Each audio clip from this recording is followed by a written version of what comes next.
Hi friends, welcome to Shanasami cooking. இன்னைக்கு இந்த video உங்களுக்கு ரொம்ப இன்ட்ரெஸ்டிங்காகவும் யூஸ்ஃபுல்லாகவும் இருக்கும்னு நம்புகிறேன். எதனால யூஸ்ஃபுல்லாக இருக்குன்னு சொல்கிறேன்னா, இந்த வீடியோவில் நிறைய நம்ம வாழ்க்கையை மேம்படுத்துகிற விஷயங்கள் பற்றி நிறைய பேச போகிறோம். ஸோ கண்டிப்பாக இந்த வீடியோ ஸ்கிப் பண்ணாமல் பாருங்கள். இந்த அது கூடவே பார்த்தீங்கன்னா மார்னிங் ரொட்டீனும் ஷேர் பண்ணியிருக்கேன். பிள்ளைங்களுக்கு லஞ்ச் பாக்ஸ்க்கு என்ன செஞ்சேன்றதும் இந்த வீடியோவில் ஷேர் பண்ணியிருக்கேன். ஸோ இந்த வீடியோ வந்து உங்களுக்கு ரொம்ப யூஸ்ஃபுல்லாக இருக்கும். கண்டிப்பாக வீடியோ ஸ்கிப் பண்ணாமல் பாருங்கள். இப்போ வாங்க வீடியோக்குள்ளே போகலாம். மறக்காமல் இந்த வீடியோ பிடிச்சிருந்தா ஃபுல்லாக பார்த்துட்டு சப்ஸ்கிரைப் பண்ணுங்கள். கண்டிப்பாக லைக் பண்ணுங்கள். உங்கள் லைக் தான் எனக்கு ஒரு மோட்டிவேஷனாக இருக்கும் நான் நெக்ஸ்ட் வீடியோ பண்ணுறதுக்கு. எங்கள் ஊர் மதுரைங்க. மதுரையில் பார்த்தீங்கன்னா தினமும் வந்து ஈவினிங்க்கு மேலே செம்ம மழை பெய்ய ஆரம்பிச்சிருச்சு. உங்கள் ஊரில் எப்படின்றதே எனக்கு கமெண்ட் பண்ணுங்கள். சரியான மழை பெய்யுதுங்க. மார்னிங் 5 o'clock வரைக்கும் மழை பெய்யுது. முதல் நாள் சாயந்தரத்துக்கு ஆரம்பித்த மழை மறுநாள் மார்னிங் 5 o'clock வரைக்கும் மழை பெய்யுது. ஸோ உங்கள் ஊரில் எப்படின்றதே எனக்கு கண்டிப்பாக கமெண்ட் பண்ணுங்கள் ஃப்ரெண்ட்ஸ்.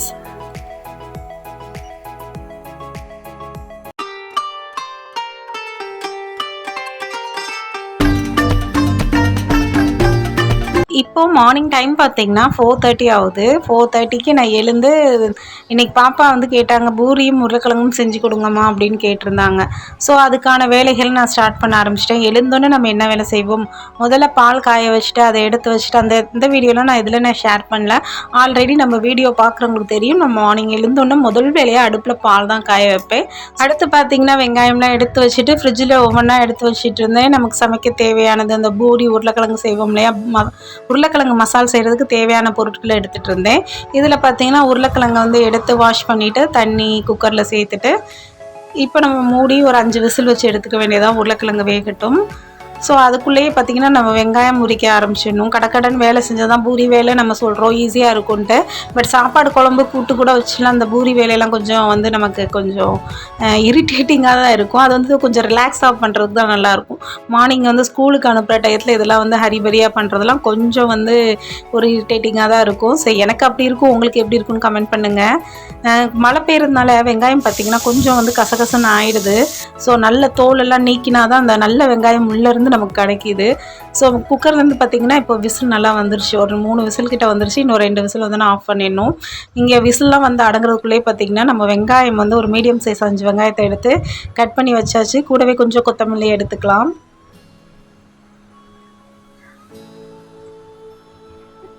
கொத்தமல்லி எடுத்துகிட்டு தேவையான ஒரு 5-6 பச்சை மிளகாய் எடுத்துக்கலாம். ஏன்னா நம்ம பூரி மசாலாவுக்கு வந்து வேறு எந்த மசாலாக்களும் சேர்க்க போகிறது இல்லை இல்லையா. ஸோ அதனால் தேவையான பொருள் எடுத்துகிட்டு இதெல்லாம் இப்போ கொண்டு ஃப்ரிட்ஜில் மறுபடியும் வச்சாதான் எனக்கு குக் பண்ணுறதுக்கு வந்து அந்த கவுண்டர் டாப் வந்து ஃப்ரீயாக இருக்கும். ஸோ அதை முதல்ல வச்சிடலாம் அப்படின்னு சொல்லிட்டு எல்லாமே எடுத்து வச்சுட்டு இருந்தேன். காலையில் என்ன தான் நம்ம வேகமாக எழுந்திரிச்சு வேலை செஞ்சாலும் நமக்கு வந்து ஓடிக்கிட்டே இருக்கிற வேலையாக தான் இருக்குது நிறையா.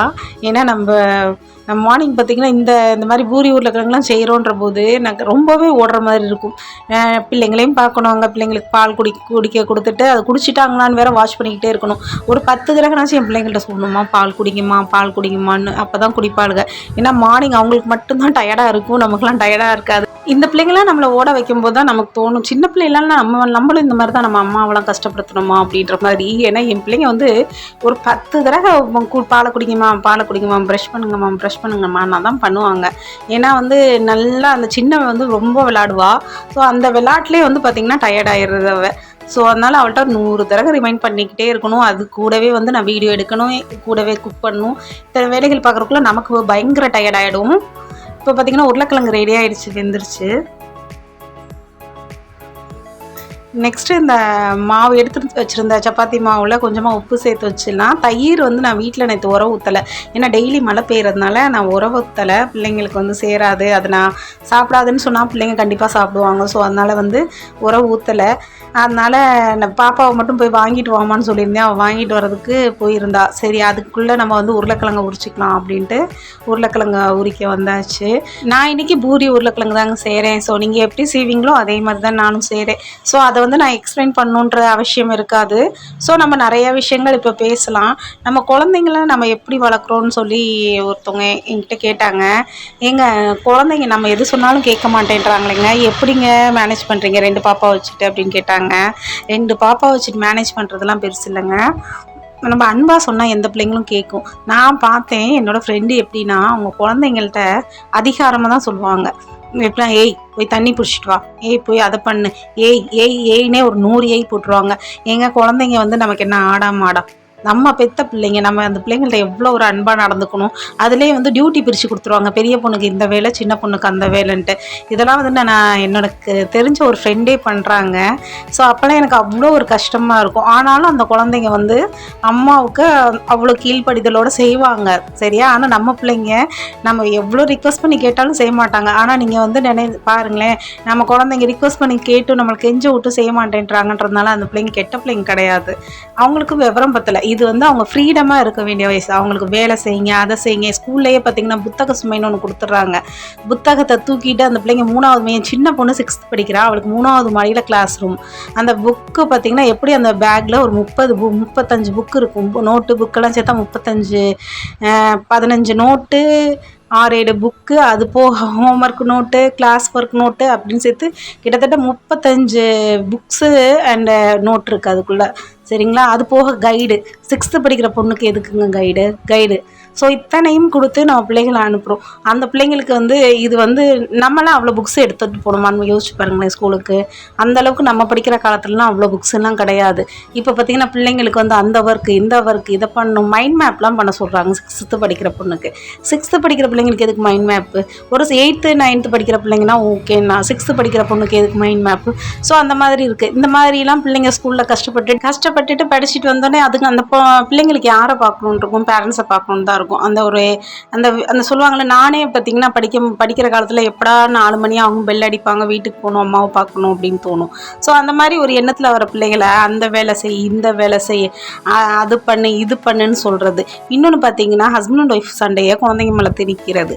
அந்த கோபத்தை வந்து குழந்தைங்க மேலே காட்டுறது. நம்மளே அந்த குழந்தைங்கள டார்ச்சர் பண்ண அந்த குழந்தைங்க நான் எங்கே போகும் சொல்லுங்கள்? நம்மளை விட்டால் வேறு யார் இருக்கா? இந்த சொசைட்டியை நம்பி வெளியே அனுப்புகிற மாதிரியாக இருக்குது இந்த காலத்தில். பிள்ளைகளை வெளியே விளையாட விடவே பயமாக இருக்குது. ஸோ அந்த சூழ்நிலையில் நம்ம வாழ்ந்துட்டுருக்கோம். ஸோ நான் அப்படி இருக்கும்போது நம்ம குழந்தைங்கள்கிட்ட நம்ம நல்ல அன்பை கொடுத்தாதான் அந்த பிள்ளைங்க வந்து நம்மள்கிட்டையும் ரொம்ப அன்பாக இருக்கும். ஸோ பிற்காலத்தில் அந்த ஒரு மனசில் சொல்லுவாங்க, அந்த ஒரு சென்டிமெண்ட் வந்து உருவாகும். அந்த சிம்பத்தி உருவாக்கணும் குழந்தைங்கள்ட்ட. நம்ம வந்து பேரண்ட்ஸ் வந்து ரொம்ப ரொம்ப அன்பாக இருக்காங்க அப்படின்ற மாதிரி ஒரு எண்ணம் உருவாகும். நம்ம என்ன கொடுக்குறோமோ அதான் நமக்கு கிடைக்கும்னு சொல்லுவாங்க. ஸோ நம்ம அன்பை கொடுத்தா அன்பு நமக்கு கிடைக்கும். பிற்காலத்தில் குழந்தைங்க வளர்ந்ததுக்கு பின்னாடி நம்ம இப்போவே பிள்ளைங்களை போட்டு டார்ச்சர் பண்ணால் அதே டார்ச்சர் தான் நம்மளுக்கு அந்த பிள்ளைங்க வளர்ந்து நம்மளை பண்ணுங்க. இது தாங்க உண்மை. நம்ம என்ன தான் வந்து இல்லைன்னு சொன்னாலும் அதான் உண்மை. எத்தனை குழந்தைங்க எத்தனை பேர் பேரண்ட்ஸ் வச்சு பார்த்துக்குறாங்கன்னு சொல்லுங்கள் இந்த காலத்தில்? கிடையாது இல்லையா? ஸோ அப்போ நம்ம பிள்ளைங்கள்ட்ட எந்த அளவுக்கு நம்ம அன்பை கொடுக்குறோமோ அந்த அன்பு நாளைக்கு அந்த பிள்ளைங்கள்ட்ட நமக்கு கிடைக்கும். ஸோ அதனால் பிள்ளைங்கள்ட்ட வேலை சொல்லாதீங்க, வேலையை செய்யாதீங்க அப்படின்னா நான் சொல்ல வரல. குழந்தைங்கள்ட்ட வேலையை சொல்கிறது சரிதான், பட் வந்து ரொம்ப இதை செய்ன்னு சொல்லிக்கிட்டே இருக்கக்கூடாது பிள்ளைங்கள்ட்ட. அதுங்களையும் கொஞ்சம் ரிலாக்ஸாக உட்காரணும். ஒரு 1/2 1 hour டிவி பார்க்கட்டும் பிள்ளைங்க ஸ்கூல் போயிட்டு வந்துட்டு. என் பிள்ளைங்கள்லாம் டியூஷனே இல்லாமல் நல்ல மார்க் எடுப்பாங்க. அது எதுலான்னா நான் அந்த பிள்ளைங்கள்ட்ட சொல்லுவேன், அம்மா நீ நல்லா எவ்வளோக்கு எவ்வளோ மார்க் எடுக்கிறியோ அவ்வளோக்கு அவ்வளோ அம்மாவுக்கு பெருமைம்மா. நீ எந்த அளவுக்கு படித்து நீ நல்ல மார்க் எடுக்கிறியோ அந்த ஸ்கூலில் நான் வந்தால் கூட எனக்கு ஒரு பெருமையாக இருக்கும்மா. உங்கள் பொண்ணா நல்லா படிக்குது, நல்லா ஸ்கோர் பண்ணுது அப்படின்னு சொன்னால் பெருமையாக இருக்குமா அப்படின்னு சொல்லிக்கிட்டே இருப்பேன் பாப்பாட்ட. அதே மாதிரி உன் பேரை சொல்லி ஒருத்தவங்க கேட்டால் இந்த பொண்ணா நல்லா படிக்கிற பொண்ணு அப்படின்னு சொல்லணுமா. அந்த மாதிரி ஒரு நல்ல வார்த்தைகளாக பிள்ளைங்கள்ட்ட பேசுவேன். அப்படின்ற போது அந்த பிள்ளைங்கள்ட்ட என்ன ஆகும், நமக்காகனாச்சும் நல்லா படிக்கணும், அம்மாக்காகனாச்சும் நம்ம செய்யணும், அப்பாக்காகனாச்சும் நமக்கு செய்யணும் அப்படின்ற மாதிரி அந்த பிள்ளைங்களுக்கு ஒரு தாட் கிரியேட் ஆகும். ஸோ அதனால் நீங்கள் கண்டிப்பாக பிள்ளைங்கள்ட்ட நல்லதை கொடுங்க, நமக்கு நல்லது கிடைக்கும். ஸோ நிஜமாக சொல்கிறேன், குழந்தையும் தெய்வமும் ஒன்று. அந்த தெய்வங்களை நம்ம எப்படி பார்த்துக்கிறோம், சாமி ரூமை எப்படி வச்சுருக்கோம், சாமியை எப்படி வணங்குறோம். ஸோ அந்த மாதிரி அந்த குழந்தைங்களை வந்து நல்ல அன்பால் நம்ம கொண்டு செல்வோம். வருங்கால சமுதாயம் அவங்கள்ட்ட நல்ல ஒரு எண்ணங்களும் சிந்தனைகளும் இருக்கணும்னா நம்ம கொடுக்குற அன்பில் தான் அது வந்து கண்டிப்பாக நமக்கு கிடைக்கும். நீங்கள் வந்து ரிக்வஸ்ட் பண்ணி அந்த பிள்ளைங்கிட்ட கேட்டு பாருங்களேன், நல்ல மார்க் மட்டும் அம்மாவுக்கு எடுத்து கொடுறா, நீ மார்க் எடுத்தால் தானே எனக்கு பெருமைன்னு மட்டும் நீங்கள் சொல்லி பாருங்கள். அந்த பிள்ளைங்க கண்டிப்பாக எடுக்கும் மார்க்கு. ஏன்னா பேரண்ட்ஸ் அம்மா அப்பான்னா அந்த பிள்ளைங்களுக்கு ரொம்ப பிடிக்கும். வெளியில் தான் நம்ம சொன்னால் வேலை செய்ய மாட்டாங்க, கேட்க மாட்டாங்க. பட் நீங்கள் வந்து ரிக்வஸ்ட்டாக கேட்டு பாருங்கள், உங்கள் பிள்ளை செய்யாத பிள்ளை கூட கண்டிப்பாக செய்யும். ஸோ இந்த கண்டிப்பாக நீங்கள் ட்ரை பண்ணி பாருங்கள் பிள்ளைங்கள்ட்ட. அதாவது கெட்ட பிள்ளைகளையும் திருத்துறது தாய் கையில் தான் இருக்குது. ஸோ நம்ம தாயான நம்ம தான் நம்ம பிள்ளைங்களை நல்வழிப்படுத்தணும். 4 பேர் வந்து உங்கள் பொண்ணு வந்து இப்போ நல்லா படிக்கிறா, அவங்க பிள்ளை வந்து நல்லா படிக்குதுன்னு சொல்லும்போது நமக்கு ஒரு பெருமை இருக்கும் பாருங்கள். அந்த பெருமைக்கு எவ்வளோ விலை கொடுத்தாலும் வாங்க முடியாது. ஸோ அந்த மாதிரி நமக்கு வந்து டெய்லி நல்ல விஷயங்களை நம்ம குழந்தைங்கள்ட்ட பேச பேச குழந்தைங்க நல்லா வளரும். ஸோ நீங்களும் ட்ரை பண்ணி பாருங்கள். கண்டிப்பாக இந்த வீடியோ வந்து உங்களுக்கு ரொம்ப யூஸ்ஃபுல்லாக இருக்கும்னு நம்புகிறேன். நீங்களும் ட்ரை பண்ணி பாருங்கள். குழந்தைங்கள்ட்ட அன்பாக இருங்க. குழந்தைங்கள்ட்ட நல்ல சத்தான உணவுகள் கொடுங்க. நல்லா படிப்பாங்க, நல்லா மார்க் எடுப்பாங்க. சத்தான உணவை தவிர்த்து நம்ம பெற்றவங்க பிள்ளைங்கள்ட்ட பாசமாக இருக்கிறது தான் பிள்ளைங்க வந்து ஸ்கோர் பண்ணி நமக்கு தர்ற கிஃப்ட் அது.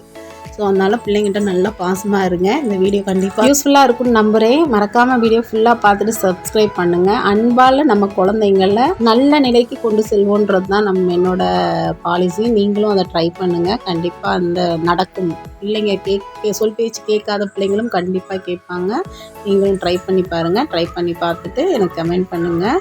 மறக்காமல் வீடியோ ஃபுல்லாக பார்த்துட்டு சப்ஸ்கிரைப் பண்ணுங்கள். ரொம்ப பிடிச்சிருந்தால் லைக் ஷேர் பண்ணுங்கள். உங்கள் லைக் தான் எனக்கு ஒரு மோட்டிவேஷனாக இருக்கும். இவ்வளோ நேரம் வீடியோவை பொறுமையாக பார்த்ததுக்கு ரொம்ப தேங்க்ஸ்.